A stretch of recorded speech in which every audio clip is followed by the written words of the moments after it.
जय हिंद दोस्तों। तो दोस्त आज लेकर के आ गए हैं आपके लिए एनटीपीसी और ग्रुप डी का दोस्त जीके जीएस का ये प्रैक्टिस सेट नंबर 3। जी हाँ दोस्तों, पिछले दिन ये प्रैक्टिस सेट का क्या हुआ था कि टेस्ट हुआ था। इसमें जितने भी लोगों ने दोस्त पार्टिसिपेट किए हैं उनका एक एक करके हम क्या करेंगे कि स्कोर कार्ड देखेंगे और रैंक कार्ड देखेंगे कि किसने कितना नंबर लेकर के आया है। ठीक है, उससे पहले हम क्या कर लेंगे कि इस प्रैक्टिस सेट में दोस्त जितने भी क्वेश्चंस डाले गए हैं उसको एक एक करके हम डिस्कस कर लेते हैं। ठीक है, और जो लोग नए हैं दोस्त, अगर आप भी एनटीपीसी और ग्रुप डी की तैयारी करना चाहते हैं तो दोस्त हमसे जुड़ सकते हैं। हमारे चैनल को आप सब्सक्राइब कर सकते हैं और टेस्ट में पार्टिसिपेट भी कर सकते हैं। कैसे टेस्ट में पार्टिसिपेट करना है, कैसे टेस्ट देना है, ये आपको क्या करते हैं कि इसमें जितने भी क्वेश्चंस डाले गए हैं प्रैक्टिस सेट 3 में उसको डिस्कस करने के बाद आपको हम बता देंगे कि आप कहां से टेस्ट दे सकते हैं। ठीक है, या उसी के दौरान उसी के बीच में आपको हम बता देंगे कि आप टेस्ट कैसे दे सकते हैं, कहां से दे सकते हैं। तो कम से कम क्या कीजिएगा कि ये डिस्कशन तक के बने रहिएगा ताकि आप जान सके कि आप कहां से टेस्ट दे सकते हैं। ठीक है, चलिए अभी क्या कर लेते हैं कि दोस्त इसमें जितने भी क्वेश्चंस डाले गए हैं उसको एक एक करके हम डिस्कस कर लेते हैं। ठीक है,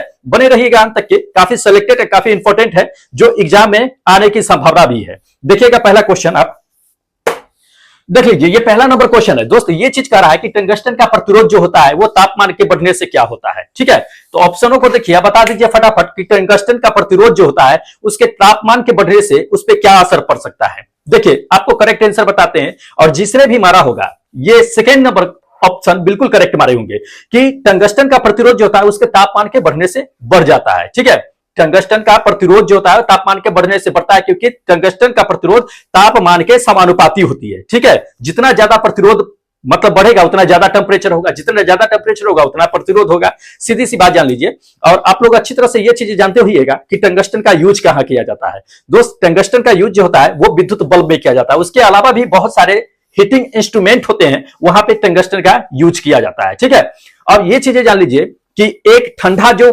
टंगस्टन का रेजिस्टेंस होगा सो एक गर्म जो है टंगस्टन का रेजिस्टेंस जो होगा सो, तो गर्म वाले जो टंगस्टन का रेजिस्टेंस जो होता है वो 10 गुना होता है ठंडे वाले टंगस्टन के रेजिस्टेंस से। तो इसको ध्यान में रखिएगा दोस्त, पूछे जाते हैं ये सब क्वेश्चन। चलिए अगला क्वेश्चन आपको दिखाते हैं, देख लीजिएगा। देख लीजिए, ये सेकेंड नंबर आपका क्वेश्चन है कि ऊर्जा का अंतराल का ताकि सबसे अधिक आपको किस में देखने के लिए मिलेगा, ये जानना है। तो इन चारों ऑप्शनों में से देखिए, आप बता दीजिए कि ऊर्जा का अंतराल जो है सबसे अधिक किस में देखने के लिए मिलता है। दोस्त सबसे अधिक आपको देखने के लिए मिलेगा तो इलेक्ट्रिकल इंसुलेशन में देखने के लिए मिलेगा। किसमें? इलेक्ट्रिकल इंसुलेशन में। ये थर्ड नंबर आपका आंसर करेक्ट होगा। जिसने भी ये थर्ड नंबर मारा होगा बिल्कुल करेक्ट आंसर मारे हैं। चलिए अगला क्वेश्चन आपको दिखा देते हैं, देखिएगा। देखिए ये टेस्ट का तीसरा क्वेश्चन है, दे दिया कि एक आपका डोमेन में कितने परमाणु की संख्या होती है। देखिए दो तरीका से ये क्वेश्चन पूछे जाते हैं। एक तो आपको ये दे देगा कि एक डोमेन में परमाणुओं की संख्या कितनी होती है, दूसरा ये क्वेश्चन दे देगा कि एक डोमेन में परमाणुओं की आकार कितनी होती है। ये चीजें, एक तो आकार पूछ देता है, उसका साइज पूछ देता है कि क्या होता है, एक परमाणु की संख्या पूछ देता है कितना होता है। देखिए अगर आकार की अगर बात कर लेता तो ये चीजें जान लीजिए कि एक डोमेन में परमाणु का आकार जो होता है 1 मिलीमीटर के बराबर होता है। कितना? 1 मिलीमीटर के बराबर। अगर परमाणुओं की संख्या की अगर बात कर लेता है कि परमाणु की संख्या आखिर कितनी होती है, तो ध्यान रखिएगा 10 के पावर 11 से लेकर के 13 तक के। ये आपका फोर्थ नंबर आंसर बिल्कुल करेक्ट होगा परमाणु की संख्या में। ठीक है, आकार में 1 मिलीमीटर मारिएगा और संख्या का देगा तो ये मारिएगा 10 के पावर 11 से लेकर के 13 तक के। इंपॉर्टेंट है, पूछे जाते हैं। ठीक है, चलिए अगला क्वेश्चन आपको दिखा देते हैं। देख लीजिए, इसमें दे दिया है कि तेल का एक बैरल जो होता है वो लगभग कितने के बराबर होता है। बहुत अच्छा है, बहुतों लोगों ने सही मारा है कि तेल का एक बैरल जो होता है लगभग जो है 159 लीटर के बराबर होता है। कितना? 159 लीटर बराबर एक बैरल माना जाता है। ये फर्स्ट नंबर आपका आंसर क्या होगा कि बिल्कुल करेक्ट होगा। ठीक है, 159 लीटर बराबर एक बैरल। अब थोड़ा सा ये चीज जान लीजिए कि अमेरिका में अगर आप चले जाइएगा तो अमेरिका में जो एक बैरल होता है वो कितने लीटर के बराबर होता है। अमेरिकी गैलन में अगर चले जाइएगा तो 42 गैलन बराबर जो होता है एक बैरल माना जाता है अमेरिका में चले जाइएगा तो। लेकिन अपना जो है एक बैरल जो होता है 159 लीटर बराबर, जो अंतरराष्ट्रीय लेवल पर जिसकी मान्यता है हम उसी को मानते हैं। ठीक है, ये पेट्रोल के कारोबार में इसका जो है क्या किया जाता है कि गणना की जाती है। तो इंपॉर्टेंट है, ध्यान में रखना है। ठीक है, चलिए अगला क्वेश्चन आपको दिखा देते हैं। हाँ देख लीजिए, ये क्वेश्चन आपको दे दिया कि द्रव्यमान ऊर्जा संबंध का निष्कर्षण क्या है, इसमें यह जानना है। ठीक है, तो देख लीजिए ऊर्जा किसका है, द्रव्यमान और ऊर्जा के बीच यह संबंध बताना है क्या है। देखिए ऊर्जा और द्रव्यमान के बीच या द्रव्यमान ऊर्जा के बीच ये संबंध होता है वो कौन सा होता है दोस्त? सापेक्षता का सिद्धांत कहते हैं इसको। क्या? सापेक्षता का सिद्धांत। ध्यान रखिएगा, ये आपका क्या होगा कि सेकेंड नंबर ऑप्शन बिल्कुल करेक्ट होगा, सापेक्षता का सिद्धांत। सापेक्षता का सिद्धांत मतलब किसने दिया था? आपको पता ही होगा कि आइंस्टीन साहब ने दिया था। E बराबर mc स्क्वायर, E बराबर mc स्क्वायर। उसी को ऊर्जा और द्रव्यमान के बीच जो है संबंध कहा जाता है, या सापेक्षता का सिद्धांत कहते हैं, या आइंस्टीन साहब का दोस्त ऊर्जा और ये द्रव्यमान के बीच संबंध कहते हैं। तो ध्यान रखना है, ये चीजें इंपॉर्टेंट है, पूछे जाते हैं। चलिए अगला क्वेश्चन आपको दिखा देते हैं, देखिएगा, देख लीजिए। अगला नंबर ये क्वेश्चन आपको दे दिया कि परमाणु दे दिया है कि बम जो होता है वो किसके सिद्धांत पे कार्य करती है, हमें यह जानना है। तो देख लीजिए, परमाणु बम जो होता है वो किसके सिद्धांत पे काम करती है। दोस्त हम लोग अच्छी तरह से जानते हैं कि परमाणु बम जो होता है वो नाभिकीय विखंडन के सिद्धांत पे काम करती है। किसके? नाभिकीय विखंडन पे, ध्यान रखना है। ये सेकेंड नंबर आपका आंसर क्या होगा कि बिल्कुल करेक्ट होगा कि नाभिकीय विखंडन पे ये परमाणु बम सिद्धांत काम करती है, परमाणु बम जो है इसको। ठीक है, अब ये कभी कभी दे देगा हाइड्रोजन बम के बारे में दे देगा कि हाइड्रोजन बम आखिर किस सिद्धांत पे काम करती है। तो जान लीजिए कि हाइड्रोजन बम जो होता है वो नाभिकीय संलयन के सिद्धांत पे काम करती है, तब उसको नाभिकीय संलयन, ये थर्ड नंबर आप मार सकते थे। ठीक है, लेकिन यहाँ पे परमाणु बम की बातें कर रही है, तो परमाणु बम के बारे में यह नाभिकीय विखंडन आपका बिल्कुल करेक्ट आंसर होगा। ठीक है, चलिए अगला क्वेश्चन आपको दिखा देते हैं, देख लीजिए। अगला क्वेश्चन नंबर ये दे दिया है आपको, दोस्त की निम्नलिखित में से किसे जो है ऋणात्मक आवेश होता है। तो इसमें से देख लीजिए, बता दीजिए किसमें ऋणात्मक आवेश होता है, हमें ये जानना है। ठीक है, देखिए ऋणात्मक आवेश की अगर बात कर लेते हैं तो दोस्त ये बीटा रे में होता है, बीटा किरण में होता है। किसमें? बीटा किरण में। ये मार दीजिएगा आप, ये फोर्थ नंबर आंसर बिल्कुल करेक्ट होगा कि बीटा किरण में क्या होता है कि ऋणात्मक आवेश होता है। ये चीजें जान लीजिए कि बीटा में इलेक्ट्रॉन और प्रोटॉन दोनों मौजूद होते हैं। ठीक है, एक इलेक्ट्रॉन एक प्रोटॉन होता है, तो उसमें या तो एक ऋण आवेश होता है, हो सकता है, या तो एक धन आवेश हो सकता है, दोनों होता है। ठीक है, लेकिन यहाँ पे ऋण आवेश की बातें कर रहा है, तो ऋण आवेश में हम क्या मारेंगे? इसी बीटा को ही मारेंगे। तो इसको ध्यान में रखना है, इंपॉर्टेंट क्वेश्चन है। चलिए अगला कुछ क्वेश्चन दिखा देते हैं आपको, देख लीजिए। अगला नंबर ये क्वेश्चन दे दिया है कि कीड़ों को हानि पहुंचाने वाले घरों से दूर भगाने के लिए जो है हम इसमें से किस वेब का यूज करते हैं, यह जानना है। जैसे कि मान लीजिए कि घर में कीड़े उड़े रहते हैं, गर्मी का मौसम रहता है, उसमें देखते हुए घर में बहुत सारे कीड़े आ जाते हैं, तो इसमें से हम आखिर किस वेब का यूज करेंगे जो कीड़े भाग जाएंगे यहां से। ठीक है, देखिए आपको हम बताते हैं कि कीड़ा मकोड़ा जो होता है, जितने कीट पतंग होते हैं, उसको भगाने के लिए दोस्त अल्ट्रासोनिक वेव का इस्तेमाल करते हैं। किसका? अल्ट्रासोनिक वेव का, ध्यान रखना है। ये आपका क्या होगा कि फोर्थ नंबर आंसर बिल्कुल करेक्ट होगा कि अल्ट्रासोनिक वेव का इस्तेमाल करते हैं। अब ये चीजें जान लीजिए कि सिर्फ कीड़े मकोड़े के भगाने के लिए अल्ट्रासोनिक वेव का इस्तेमाल नहीं करते हैं, बल्कि आप अगर जाइएगा हवाई जहाज में, उसके फर्श पे देखते हुए कि गंदा लग जाता है, डस्ट वस्ट लग जाता है, तो उसकी साफ सफाई के लिए भी दोस्त ये अल्ट्रासोनिक वेव का इस्तेमाल करते हैं। ठीक है, तो क्वेश्चन ये भी पूछे जाते हैं, इसको ध्यान में रखना है। ठीक है, चलिए हाँ, अगला नंबर देख लीजिए, ट्रिपल पॉइंट कहता है, यानी कि पानी का त्रिबिंदुक जो है क्या त्रिगुणात्मक बिंदु कहता है कि होता है, क्या होता है ट्रिपल पॉइंट का। ये सीधी सी ट्रिपल पॉइंट कहने का मतलब क्या होता है कि ठोस, द्रव और गैस तीनों जो होता है वो उस बिंदु पे मतलब मौजूद होता है। ठीक है, वहां पे तो हमें वो पॉइंट हमें इसमें कितने डिग्री केल्विन पे मिलेगा, हमें यह जानना है। देखिए आपको हम सही आंसर बताते हैं दोस्त कि पानी का ट्रिपल पॉइंट जो होता है वो 0 डिग्री सेल्सियस पे होता है। कितना? 0 डिग्री सेल्सियस पे। तो सेल्सियस इसमें नहीं दिया है, सेल्सियस नहीं दिया है, तो 0 डिग्री सेल्सियस में 273 आप क्या कीजिएगा कि ऐड कर दीजिएगा। तो 0 में 273 अगर ऐड करेंगे तो 273 आएगा। तो 0 डिग्री सेल्सियस बराबर जो होता है वो 273.15 या 16 केल्विन के आसपास में मानते हैं हम उसको। ठीक है, तो इसमें आपका जो आंसर होगा वो ये फर्स्ट नंबर आंसर होगा कि 273.15 जो है केल्विन। यहां पे क्या होता है कि ये ट्रिपल पॉइंट होता है पानी के लिए। यह है कि आपको ठोस, द्रव और गैस तीनों अवस्था आपको देखने के लिए मिल जाएगा। ठीक है, तो इंपॉर्टेंट है।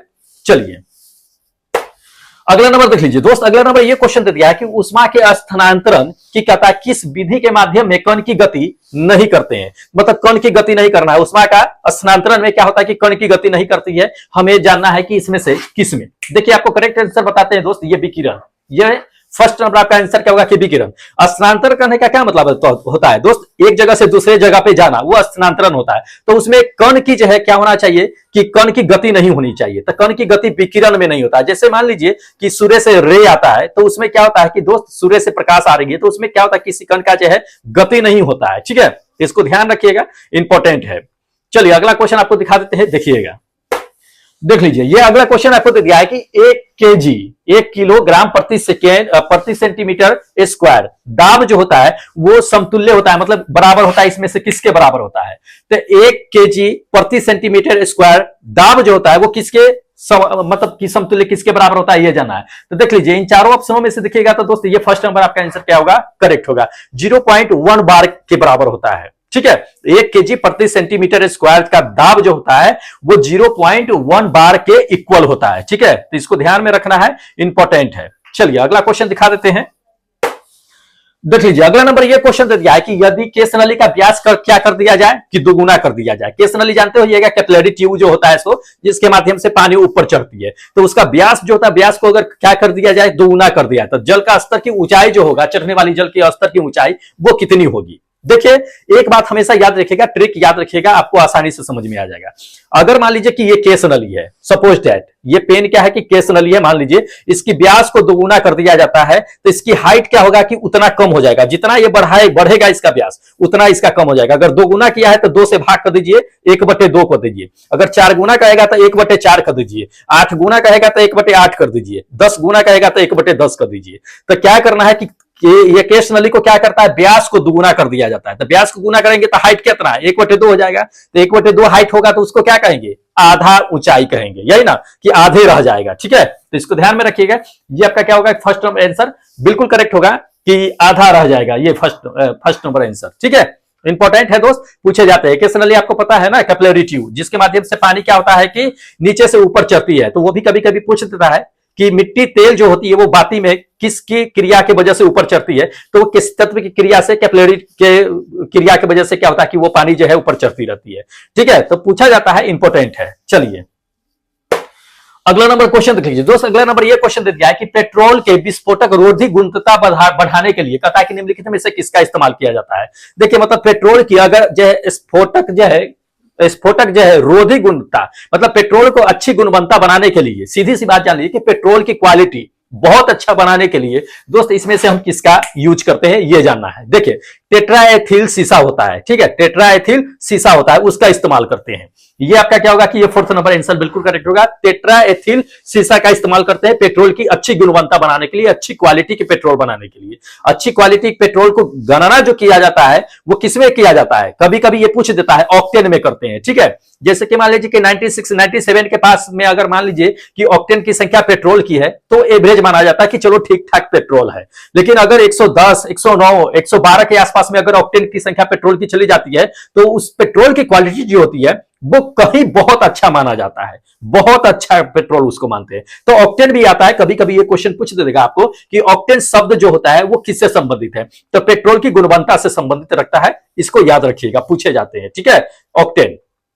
चलिए अगला क्वेश्चन दिखा देते हैं, देख लीजिए अगला नंबर क्वेश्चन दोस्त ये दिया है कि किडनी स्टोन जो पथरी होता है, जिसको हम लोग कहते हैं कि पथरी हो गया है आंत में, ठीक है, या किडनी में पत्थर हो गया है, वही बात कह रहा है कि निम्नलिखित में से क्या पाया जाता है। तो किडनी स्टोन जो होता है वो पत्थर जो होता है उसमें आखिर क्या होता है, क्या चीज की मात्रा होती है, हमें यह जानना है। तो इन चारों ऑप्शनों में से क्या फटाफट बता दीजिए कि क्या होता है उसमें। देखिए ऐसे कहते हैं ना कि पत्थर हो गया है, तो पत्थर हो गया मतलब कि वो एक तरह का कैल्शियम ही होता है। क्या होता है, कैल्शियम। लेकिन सिर्फ कैल्शियम ही नहीं होता है, कैल्शियम अगर रहे तो जान लीजिए कि वो हड्डी के बराबर हो जाएगा, वो उस हड्डी में भी तो कैल्शियम फॉस्फेट रहता है। ठीक है, तो उसमें आखिर होता क्या है, कैल्शियम तो मौजूद होता ही है जिसकी वजह से वो पत्थरी कहलाता है। पथरी कैल्शियम के साथ साथ जान लीजिए कि ऑक्जेलेट भी होता है। क्या होता है, ऑक्जेलेट, मतलब कैल्शियम ऑक्जेलेट होता है उसमें। ठीक है, ये थर्ड नंबर आपका आंसर क्या होगा कि बिल्कुल करेक्ट होगा कि उस पथरी में कैल्शियम ऑक्जेलेट होता है। ऑक्जेलेट आप जानते हो यह कि ऑक्जेलिक एसिड से प्राप्त होता है। ऑक्जेलिक एसिड मिलता कहां से है, तो सबसे ज्यादा टमाटर में जो है आपका ऑक्जेलिक अम्ल जो है पाया जाता है। तो जितने भी फलीदार पौधे होते हैं उसमें क्या होता है कि ऑक्जेलिक एसिड की मात्रा पाई जाती है। वही क्या करता है कि कैल्शियम से रिएक्ट करके धीरे धीरे जो है स्टोन बनना शुरू होता है, जो कैल्शियम ऑक्जेलिक के रूप में बड़ा रूप धारण कर लेता है। ठीक है, तो इंपॉर्टेंट है, पूछा जाता है। चलिए अगला नंबर देख लीजिए। अगला नंबर यह दे दिया कि प्रकाश संश्लेषण की दर जो होता है, कहता है कि इसमें से किस रंग में सबसे कम होगा। देखिए प्रकाश संश्लेषण की दर, प्रकाश संश्लेषण की जो क्रिया होती है वो सबसे कम किसमें होती है, सबसे ज्यादा किसमें होती है, यह भी पूछा जाता है। देखिए आप सीधा सा ध्यान रखिएगा कि जिसका तरंग दैर्ध्य दोस्त सबसे कम होता है उसमें प्रकाश संश्लेषण की क्रिया कम होती है, जान लीजिए ये चीजें। और जिसका तरंग दैर्ध्य यानी कि वेवलेंथ ज्यादा होगा उसमें प्रकाश संश्लेषण की क्रिया भी ज्यादा होगी। तो सबसे अधिक प्रकाश किस रंग का जो है तरंग दैर्ध्य सबसे अधिक होता है, तो लाल का होता है। लाल का क्या होता है कि तरंग दैर्ध्य होता है वो सबसे अधिक होता है, तो उसमें प्रकाश संश्लेषण की क्रिया क्या होती है, सबसे अधिक होती है। सबसे कम किसका होता है कि बैगनी का होता है, तो उसमें प्रकाश संश्लेषण क्रिया कम होगी। ठीक है, तो बैगनी में प्रकाश संश्लेषण की क्रिया की दर जो होगी वो सबसे कम होगी। ठीक है, क्योंकि उसका तरंग दैर्ध्य कम होता है, वेवलेंथ कम होता है। ये आपका क्या होगा कि फर्स्ट नंबर आंसर बिल्कुल करेक्ट होगा। याद रखना है दोस्त, भूलना नहीं है, इंपॉर्टेंट क्वेश्चन है। चलिए अगला नंबर देख लीजिए। अगला नंबर यह दे दिया है कि मानव में परनीसियस जो है एनीमिया किसकी वजह कमी के कारण से होती है, हमें यह जानना है। ठीक है, तो इन चारों ऑप्शनों को देखिए, बताइए कि परनीसियस जो है एनीमिया किसकी कमी के कारण होता है, यह जानना है। देखिए एनीमिया रोग तो आप समझते होइएगा कि एनीमिया किसके कहते हैं, तो खून की जब शरीर में कमी हो जाती है तो एनीमिया रोग हो जाता है। तो खून की कमी क्यों होती है, जब हमारे शरीर में क्या होता है कि लौह तत्व की कमी हो जाती है। किसकी? लौह तत्व की, आयरन की जब कमी हो जाती है तो हमारे शरीर में एनीमिया रोग हो जाती है। तो हमें यही जाना है कि परनीसियस एनीमिया किसकी कमी के, किस विटामिन की कमी से होती है। तो इन ऑप्शनों को देखिए, चारों में से आप फटाफट बता दीजिए।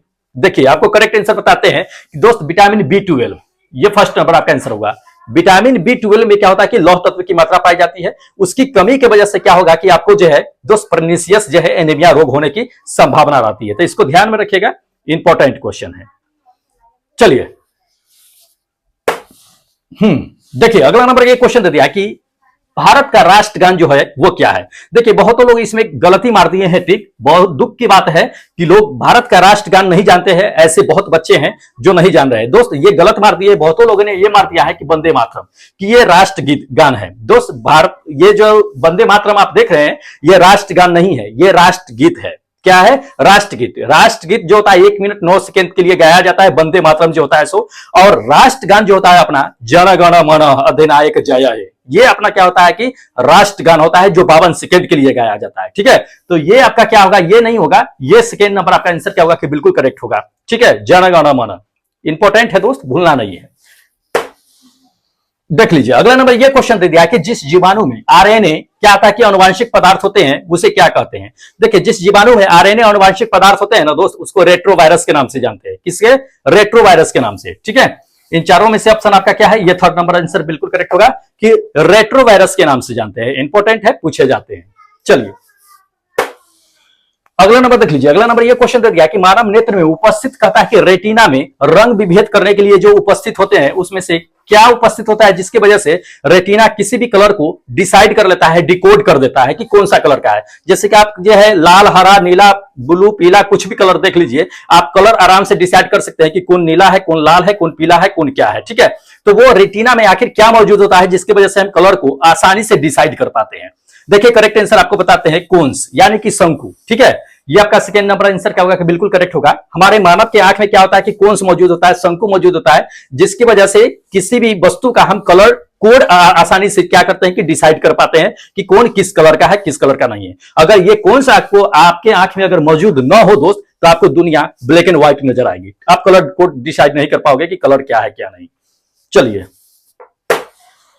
देख लीजिए अगला नंबर ये क्वेश्चन दे दिया कि अशोक के शिलालेख की लिपि क्या थी, ये जाना है। देखिए अशोक के शिलालेख की लिपि की अगर बात कर लेते हैं दोस्त, तो अशोक के 2 शिलालेख की लिपि थी। एक तो ब्राह्मी लिपि थी, एक तो खरोष्टी लिपि थी, 2 थे। ठीक है, तो इसमें ब्राह्मी लिपि आप करेक्ट में आंसर मारिएगा, ये सेकंड नंबर की ब्राह्मी लिपि थी। ठीक है, अब देख लीजिए ब्राह्मी लिपि की अगर हम बात कर लेते हैं तो अशोक का अधिकांशतः शिलालेख जो है यह ब्राह्मी लिपि में ही थी। ठीक है, लेकिन आपको गंधार शैली में चले जाइएगा, गंधार क्षेत्र में चले जाइएगा तो उसका शिलालेख जो आपको मिलेगा वो आपको खरोष्टी लिपि में देखने के लिए मिलेगा। ठीक है, तो इसको ध्यान में रखिएगा, इंपॉर्टेंट क्वेश्चन है, पूछे जाते हैं। कभी कभी गंधार जो है क्षेत्र की बातें कर लेगा कि गंधार क्षेत्र में अशोक का शिलालेख जो था वो किस लिपि में था, तो आराम से मार दीजिएगा खरोष्टी लिपि में। ठीक है, चलिए ये देख लीजिए अगला नंबर ये क्वेश्चन आपको दे दिया है कि 1 किलोबाइट कितने बाइट के बराबर होता है। तो 1 किलोबाइट जो होता है दोस्त 1024 बाइट के बराबर होता है। 1 किलोबाइट 1024 बाइट के बराबर होता है। ठीक है, इसको ध्यान में रखिएगा, 1024 बाइट आपका करेक्ट आंसर होगा, ये फर्स्ट नंबर।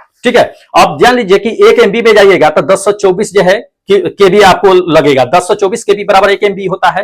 1 GB बराबर 1024 MB होता है। 1 GB चले जाइएगा तो 1024 MB हो गया ना। 1 टेराबाइट में जाइएगा तो 1024 जो है GB बराबर 1 टेराबाइट में जाइएगा। तो ठीक है, तो इसी तरह से जो है पूछे जाते हैं घुमा करके, इंपॉर्टेंट है। आपको सारा जो है क्या होगा कि पीडीएफ में ये डिटेल्स मिल जाएगा। पीडीएफ क्या कीजिएगा कि ले लीजिएगा, पीडीएफ आपको टेलीग्राम पे मिल जाएगा, टेलीग्राम पे जाकर के ज्वाइन हो जाइएगा। ठीक है, टेलीग्राम का लिंक वैसे डिस्क्रिप्शन बॉक्स में दिया हुआ है, जाकर के ज्वाइन हो जाइएगा, वहां पे ये पीडीएफ आपको मिल जाएगा। चलिए अगला क्वेश्चन दिखा देते हैं। देख लीजिए अगला नंबर ये क्वेश्चन दे दिया है कि एमएस वर्ड जो होता है वो किसका उदाहरण है। दोस्त एमएस वर्ड जो होता है एक एप्लीकेशन होता है, सॉफ्टवेयर एप्लीकेशन होता है। क्या सॉफ्टवेयर? ये फर्स्ट टाइम आपका आंसर क्या होगा कि बिल्कुल करेक्ट होगा। और जैसे देखते होइएगा, अगर कोई लोग जानते होंगे थोड़ा बहुत कंप्यूटर अगर चलाए होंगे या डीसीए उसीए किए होंगे तो उन्हें पता होगा कि एमएस वर्ड जो होता है क्या होता है कि एक सॉफ्टवेयर एप्लीकेशन होता है जिसपे आप क्या करते हैं कि टाइपिंग करते हैं या रिज्यूम बनाते हैं या बहुत तरह के डिजाइन उसमें करने को आपको मिलता है। ठीक है, तो एक तरह का राइटिंग करने के लिए एक मुख्य रूप से उसका इस्तेमाल करते हैं एमएस वर्ड को। तो इंपॉर्टेंट है, एक क्या है कि सॉफ्टवेयर एप्लीकेशन होता है ये। चलिए अगला क्वेश्चन दिखा देते हैं। देख लीजिए अगला नंबर ये क्वेश्चन दे दिया है कि किसके शासनकाल में, कहता है कि प्रथम चीनी यात्री भारत आए थे, हमें यह जानना है। तो किसके शासनकाल में आए थे प्रथम चीनी यात्री? अब वो प्रथम चीनी यात्री कौन थे और किसके शासनकाल में आए थे और क्यों आए थे, ये जान लीजिए। देखिए आपको हम बताते हैं कि सबसे पहले जो चीनी यात्री आए थे वो किसके शासनकाल में आए थे? दोस्त चंद्रगुप्त द्वितीय के शासनकाल में आए थे। किसके? चंद्रगुप्त द्वितीय के शासनकाल में। ये फोर्थ नंबर आपका आंसर क्या होगा कि बिल्कुल करेक्ट होगा। चंद्रगुप्त द्वितीय को विक्रमादित्य के नाम से भी जानते हैं, तो विक्रमादित्य भी दे सकता है आपको। चंद्रगुप्त द्वितीय न दे करके आपको विक्रमादित्य भी दे देगा। कौन आया था? तो फाहियान आया था। ठीक है, भारत आया था। क्यों आया था? क्योंकि बौद्ध धर्म से रिलेटेड ग्रंथों को खोजने के लिए वो भारत आया था चीन से। ठीक है, तो इसको याद रखिएगा। फाहियान जो थे वो एक भिक्षुक थे। ठीक है, इंपॉर्टेंट है, पूछे जाते हैं ये कभी कभी सवाल। चलिए अगला नंबर क्वेश्चन देख लीजिए दोस्त। अगला नंबर ये क्वेश्चन आपको दे दिया है कि अस्तो मा सदगम में कहां से लिया गया है। देखिए अस्तो मा सदगम में जो है ये कहां से लिया गया है दोस्त? ऋग वेद से लिया गया है। ऋग वेद में कहां से लिया गया है? तो बृहदोपनिषद से लिया गया है। ये थर्ड नंबर। ठीक है, ये ऋग वेद से उठाया गया है। इसी में आपको देखने के लिए मिलेगा अस्तो मा सदगम में। ठीक है, तो इंपॉर्टेंट है, ये भी सवाल जो है पूछे जाते हैं। चलिए अगला दिखा देते हैं क्वेश्चन। हाँ देख लीजिए, इसमें दे दिया कि सिद्धार्थ को ज्ञान की प्राप्ति हुई थी, तो वो कहां हुई थी ये जानना है। तो बहुतों ने इसमें गलती मार दिया है। सिद्धार्थ जान लीजिए कि सिद्धार्थ कहने का मतलब क्या दोस्त? सिद्धार्थ जो हुए ये अपने गौतम बुद्ध साहब है। ठीक है, तो गौतम बुद्ध साहब, सिद्धार्थ गौतम कहिए उनको, तो उनकी ज्ञान की प्राप्ति कहां हुई थी? बिहार में गया में हुई थी। ठीक है, जो पीपल के वृक्ष कहिए या बोधि वृक्ष कहिए उसी के नीचे उनको ज्ञान की प्राप्ति हुई थी। वो बोधि वृक्ष जो थे निरंजना नदी के किनारे उपस्थित थी, ये प्रेजेंट थे, उसी के नीचे उनकी ज्ञान की प्राप्ति हुई थी। तो इंपॉर्टेंट है, पूछे जाते हैं ये सवाल। ठीक है, बहुतों लोग कंफ्यूज हो गए थे, कंफ्यूज नहीं होना है दोस्त। चलिए अगला नंबर देख लीजिए। अगला नंबर ये क्वेश्चन दे दिया है कि किसने कहा था कि मेरी पीठ पर किया जाने वाला जो है प्रहार ब्रिटिश के साम्राज्य के क्या है कि ताबूत के एक कील के समान जो है सिद्ध होगा। ठीक है, ये किसने कहा था? देखिए आपको बताते हैं करेक्ट आंसर कि ये किसने कहा था कि मेरे पीठ पर किए जाने वाला प्रहार ब्रिटिश साम्राज्य के ताबूत के एक कील के समान सिद्ध होगा। ये किसने कहा था दोस्त? ये लाला लाजपत राय ने कहा था। किसने? लाला लाजपत राय ने। ये आपका क्या होगा कि फोर्थ नंबर आंसर बिल्कुल करेक्ट होगा कि लाला लाजपत राय ने कहा था। अब क्यों कहा था थोड़ा सा ये चीजें जान लीजिए। क्या था कि साइमन कमीशन का भारत में आगमन हो रहा था, उसके विरुद्ध में उन्होंने क्या किया था कि शांतिपूर्ण जो है क्या है कि आंदोलन किया था, शांतिपूर्ण किया था आंदोलन, जुलूस निकाला था। एक तरह से आंदोलन नहीं किया, जुलूस निकाला था। तो उसी के विरुद्ध में अंग्रेजों ने उन पर क्या किया था कि लाठी चार्ज कर दिया था, जिस लाठी चार्ज में उन्हें काफी गंभीर चोट भी आई थी। उसी दौरान इन्होंने कहा था कि अंग्रेजों के द्वारा किया गया लाठी प्रहार जो है एक जो है ताबूत के समान जो है सिद्ध होगा। ठीक है, उन्हीं के दौरान, उसी के दौरान उन्होंने ये मतलब की पंक्ति कही थी। ठीक है, और कुछ दिन के बाद जो है इसी चोट की वजह से लाला लाजपत राय की क्या हुई थी कि मृत्यु हो गई थी। तो इसको ध्यान में रखिएगा, पूछे जाते हैं कभी कभी ये सवाल, इंपॉर्टेंट है। चलिए अगला क्वेश्चन दिखा देते हैं। देख लीजिए अगला नंबर ये क्वेश्चन दे दिया कि पहाड़ को काट करके क्या है कि एलोरा का जो विख्यात कैलाश जो है, कैलाशनाथ जो है मंदिर का निर्माण कराया गया था, वो किसके शासनकाल में कराई गई थी ये जानना है। देखिए एक बड़े विशाल पहाड़ को काट करके एलोरा का जो है कैलाश मंदिर का निर्माण किया गया था। जो कैलाश मंदिर का निर्माण जो है वो किसका मतलब कि सूचक है? तो वो कहिए कि शिव मंदिर का एक सूचक है। ठीक है, तो वो किसके शासक किसने करवाया था? वो राष्ट्रकूटों ने करवाया था। किसने? राष्ट्रकूट ने। तो इसको ध्यान में रखिएगा, ये थर्ड नंबर आपका आंसर क्या होगा कि बिल्कुल करेक्ट होगा, राष्ट्रकूट ने करवाया था। इंपॉर्टेंट है दोस्त, पूछे जाते हैं। चलिए अगला नंबर देख लीजिए। अगला नंबर ये क्वेश्चन आपको दे दिया है कि हड़प्पा सभ्यता जो है वो किस युग से संबंधित है, हमें यह जानना है। देखिए हड़प्पा सभ्यता जो था वो किस युग से संबंधित था दोस्त? वह कांस्य युग से संबंधित था। किससे? कांस्य युग से। ठीक है, इनमें से चारों में से देखिएगा, ये फोर्थ नंबर आपका आंसर करेक्ट होगा कि हड़प्पा सभ्यता जो था वो एक कांस्य युग से संबंधित रखता था। ठीक है, कांस्य युग से। अब थोड़ा सा ये चीजें जान लीजिए कि ये जो आप देख रहे हैं नवपाषाण युग, नवपाषाण युग में क्या था? तो दोस्त नवपाषाण युग में आग का जो है आविष्कार हो चुका था। लोग जो है शिकार करना छोड़ दिए थे और खेती करना शुरू कर दिए थे। ठीक है, तो ये नवपाषाण काल में हुए थे, लोग खेती अनाज उपज जो है करना शुरू कर दिए थे। पूरा पाषाण काल की अगर बात कर लेते हैं, ये सेकेंड नंबर, पूरा पाषाण काल में क्या थे कि लोग जो है पत्थरों के औजार का इस्तेमाल करते थे, जैसे कि कुल्हाड़ी हो गया, वर्ची हो गया, भाला हो गया, ये पत्थरों का इस्तेमाल उस समय करते थे और शिकार किया करते थे। तो इंपॉर्टेंट है, पूछे जाते हैं ये सवाल, ठीक है। चलिए अगला क्वेश्चन दिखा देते हैं। देख लीजिए अगला नंबर, ये क्वेश्चन दे दिया कि नॉकआउट, नॉकआउट जो है शब्द जो है वो किस खेल से संबंधित रखता है, हमें यह जानना है। देखिए नॉकआउट के संबंध आपको पता ही होगा कि किस खेल से रखता है, बॉक्सिंग से। किससे? बॉक्सिंग से नॉकआउट का संबंध रखता है, ठीक है। ये आपका क्या होगा कि ये फर्स्ट नंबर आंसर बिल्कुल करेक्ट होगा कि बॉक्सिंग या कि मुक्केबाजी में ये नॉकआउट होता है, ठीक है।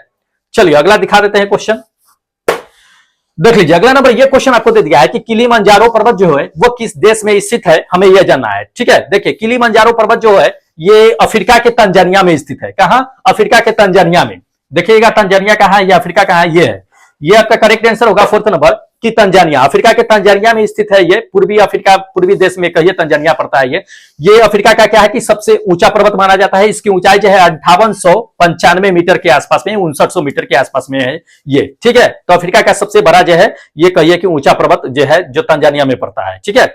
चलिए अगला नंबर देख लीजिए, कहता है कि चमकता हुआ सितारा जो है वो किस बैंक का जो है प्रतीक है, हमें यह जानना है, ठीक है। तो आपको पता ही होगा, अगर देखे होइएगा सभी बैंकों का नाम तो उस पर आपको पता चल जाएगा कि किस बैंक पे स्टार लगा होता है, चमकता हुआ स्टार जो होता है। सो देखिए चमकता हुआ स्टार जो है ये बैंक ऑफ इंडिया का है। किसका? BOI जो देखते हुइएगा उसी का है। बैंक ऑफ इंडिया पे क्या है कि आपका चमकता हुआ स्टार आपको देखने के लिए मिलेगा, ठीक है। तो ये सेकेंड नंबर आंसर क्या होगा कि बिल्कुल करेक्ट होगा, बैंक ऑफ इंडिया। चलिए अगला क्वेश्चन आपको दिखा देते हैं, देखिएगा। देख लीजिए अगला नंबर, ये क्वेश्चन दे दिया है कि हरित क्रांति का शब्द जो है वो किसके, हरित क्रांति शब्द का प्रतिपादक कौन थे, ये जानना है, ठीक है।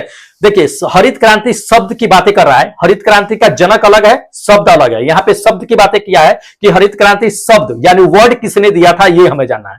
देखिए दो बात को थोड़ा सा समझ लीजिए तभी आप पकड़ पाइएगा, नहीं तो बहुतों लोगों ने इसमें गलती कर दिया है। बहुतों लोगों ने नॉर्मल बोरलॉग को मार दिया है, ठीक है, नॉर्मल बोरलॉग साहब को मार दिया है। ये थर्ड नंबर को बहुतों ने टिक मार दिया है जो गलती किए हैं। शब्द को जानिए कि हरित क्रांति शब्द किसने दिया था। जैसे कि मान लीजिए सपोज डेट आपका जन्म किसने दिया, माँ पिता मिलकर के जो है आपका जन्म दिया, लेकिन नामाकरण आपके फूफा जी, चाचा जी या पंडित जी आकर के आपका नामाकरण कर देंगे।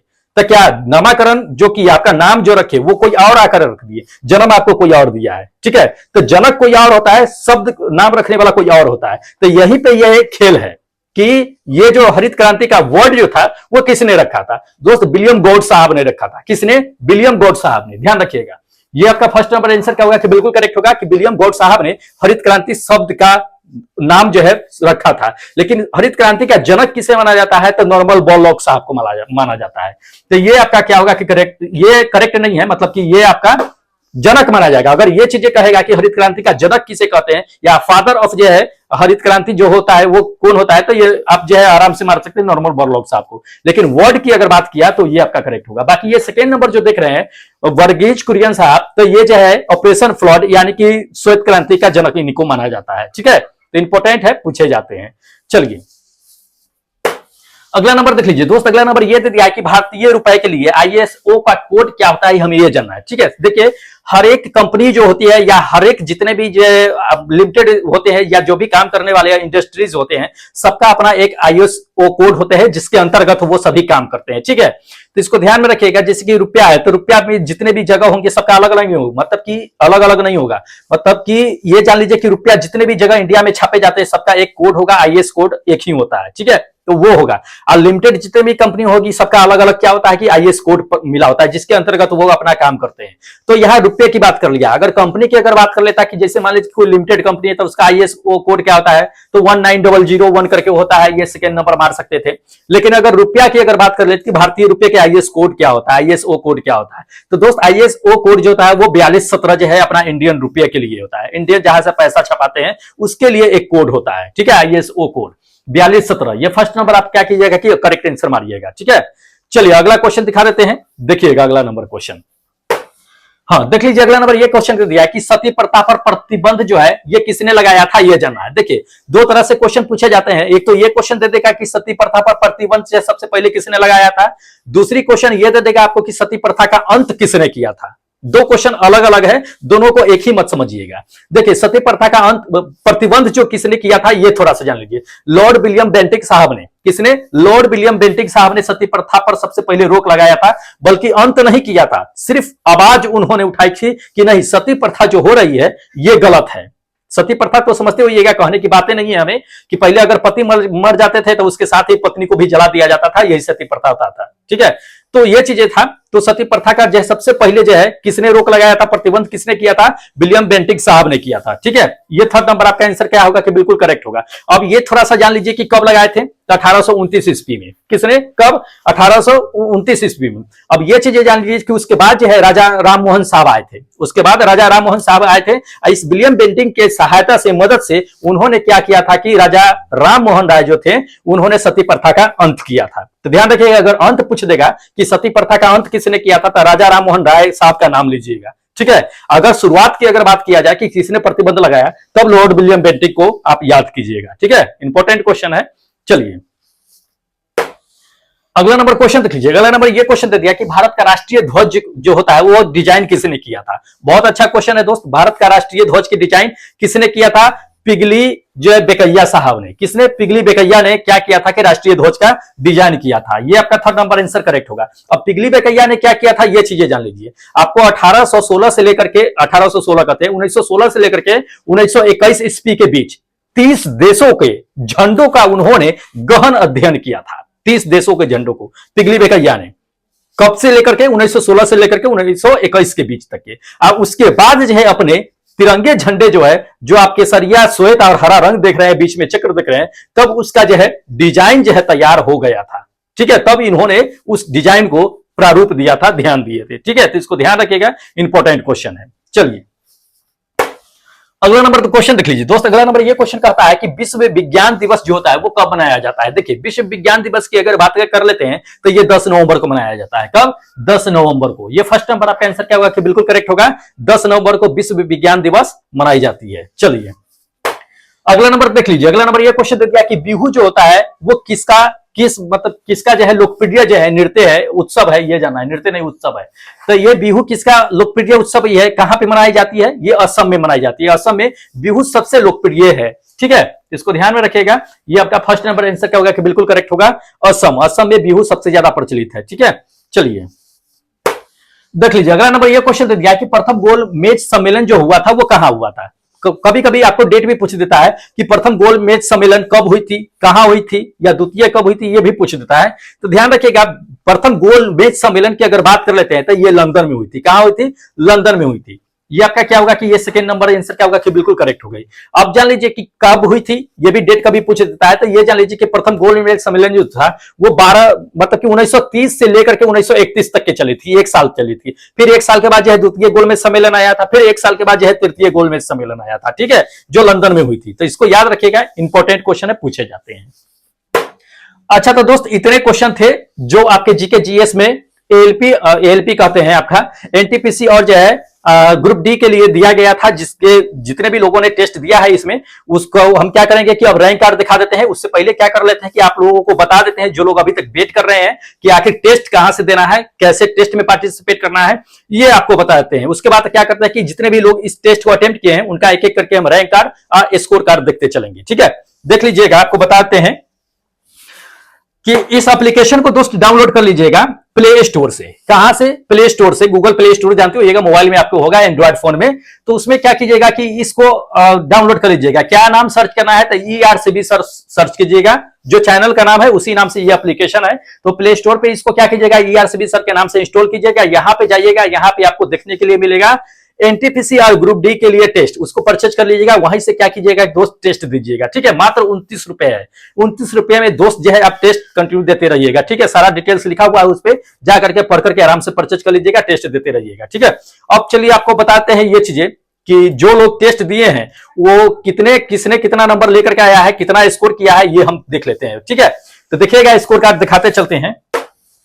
देख लीजिए, ये अपना स्कोर कार्ड है। स्कोर कार्ड में देख लीजिए पहले नंबर पे जो आज बने हुए हैं सचिन कुमार साहब बने हुए हैं, जो पिछले बार भी बने हुए थे नंबर 1 पे। बहुत अच्छा है दोस्त। इन्होंने क्या किया है कि 120 में जो है 91 मार्क्स अटेम्प्ट किया है। बहुत अच्छा है दोस्त। चलिए दूसरे नंबर की अगर बात कर लेते हैं तो रमेश कुमार है। तीसरे नंबर की अगर बात कर लेते हैं दोस्त, ये मृत्युंजय कुमार है। चौथे नंबर पे बात कर लेते हैं तो नीतीश कुमार है। पांचवें नंबर की अगर बात कर लेते हैं तो ये विष्णु कुमार है। छठे नंबर की अगर बात कर लेते हैं तो दोस्त ये अपना मणिकांत साहब है जो छठे नंबर पे बने हुए हैं। बहुत अच्छा है दोस्त।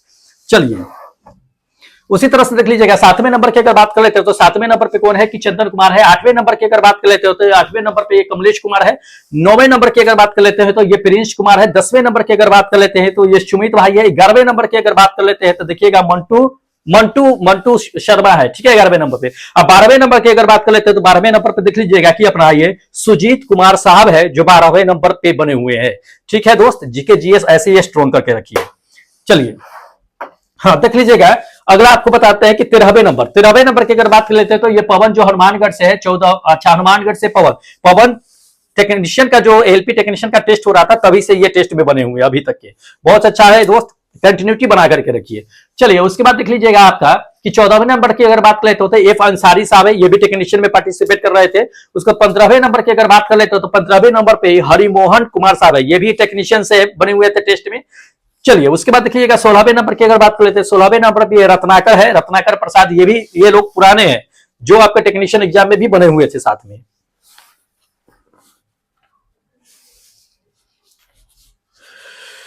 हाँ तो ये अपना रत्नाकर साहब है। 17वें नंबर की अगर बात कर लेते हैं तो देख लीजिएगा कि मुकेश शॉ है जो 17वें नंबर पे है। 18वें नंबर की अगर बात कर लेते हैं तो 18वें नंबर पे कौन है कि रवि वर्मा है जो 18वें नंबर पे बने हुए हैं। बहुत अच्छा है दोस्त, ऐसे ही टेस्ट में बने रहिए। चलिए उसके बाद देख लीजिएगा कि 19वें नंबर की अगर बात कर लेते हैं तो राहुल मुंजे साहब है जो 19वें नंबर पे है। 20वें नंबर की अगर बात कर लेते हैं तो ये देवानंद प्रसाद है जो 20वें नंबर पे है। 21वें नंबर की अगर बात कर लेते हैं तो ये लक्ष्मण कुमार है। उसके बाद 22वें नंबर की अगर बात कर लेते हैं तो ये मोहन कुमार है। 23वें नंबर की अगर बात कर लेते हैं दोस्तों ये भगवान कुमार भगवान है। 24वें नंबर की अगर बात कर लेते हैं तो जो 24वें नंबर पे है ये कौन है कि शशिकांत जागीर करके हैं जो 24वें नंबर पे है, टेस्ट में बने हुए हैं। बहुत अच्छा है दोस्त।